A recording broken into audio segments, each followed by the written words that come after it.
आवाज जनतेचा, लढा सर्वसामान्य जनतेच्या न्याय व हक्कांसाठी।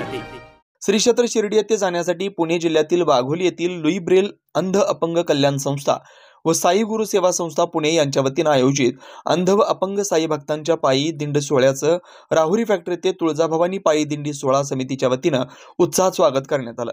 शिर्डी येथे साई समाधीचं दर्शन घेण्यासाठी अंध अपंग बांधवांची गेल्या 13 वर्षापासून पुणे शहरातून पायी दिंडी निघते। शेकडो अंध व अपंग साई नामाचा गजर करत शिर्डीत पोहोचतात। या पायी दिंडीचं सर्वत्र उत्साहात स्वागत करण्यात येतं। ठिकठिकाणी महाप्रसाद व नाश्ता व्यवस्था करण्यात येते। दरवर्षी राहुरी फॅक्टरीतील तनपुरे कारखाना कामगार वसाहत येथे तुळजाभवानी पायी दिंडी सोहळा समितीकडून अंध व अपंग साई भक्तांचं स्वागत करून महाप्रसाद पंगत दिली। काल सोमवारी छत्रपती शिवाजी महाराज स्मारक येथे दिंडीचं आगमन होताच भव्य दिव्य स्वागत करण्यात आलं। त्यानंतर साई भजने, आरती, महाप्रसाद आदी कार्यक्रम संपन्न होऊन दिंडी शिर्डीकडे मार्गस्थ झाली। यावेळी देवळाली प्रवरा येथील तुळजाभवानी पायी दिंडी सोहळा समितीचे सर्व सदस्य व भाविक भक्तगण उपस्थित होते।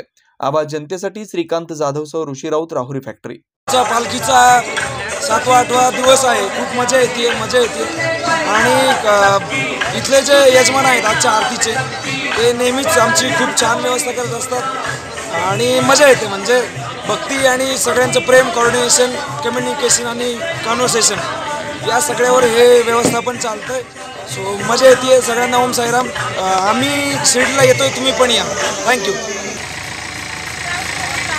ओम साईराम। मी निकिता जाधव, लुई ब्रेल अंध अपंग कल्याण संस्था वाघोली आणि सेवा गुरु संस्था नरे पुणे यांच्याकडून पायी पालखी सोहळा याचा आज 7वा दिवस। आम्ही आता इथे राहुरी कारखाना येथे आलेलो आहोत। एवढ्या दिवसांचा आमचा हा 7वा आवाज नको देऊ ना मला कोणी। परत चालू कराल का? चालू आहे मग आता परत करा। बोल। ओम साईराम। मी लुई ब्रेल अंध अपंग कल्याण संस्था वाघोली पुणे आणि साई गुरु सेवा संस्था नरे पुणे येथील विद्यार्थिनी आहे।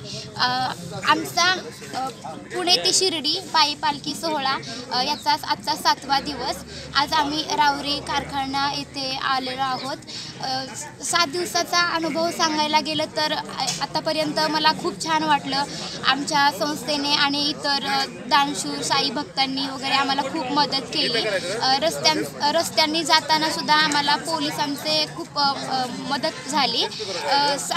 खरं सांगायचं झालं तर या पालखीमध्ये येऊन मला खूप छान वाटलं। हे माझं 2रं वर्ष आहे पालखीचं।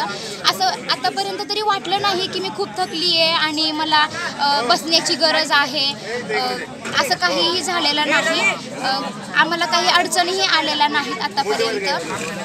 या पालखीच्या निमित्ताने मी तुम्हाला एवढंच सांगेल की तुम्हीही आमच्यामध्ये सहभागी व्हा आणि आम्हाला सहकार्य करा। तुमच्या सहकार्याची आम्हाला खूप गरज आहे। तुम्ही किती विद्यार्थी? आता इथे आम्ही पालखीमध्ये जवळपास 70-75 मुली आहोत।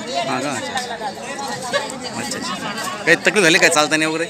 नाही, आणखीन तरी काही तकलीफ झालेली नाही। खूप छान वाटतंय। खरं तर असं वाटतं नेहमी येत राहावं आणि इतरांनी आम्हाला येऊन मदत करावी। चला, ओम साईराम। ओम साईराम।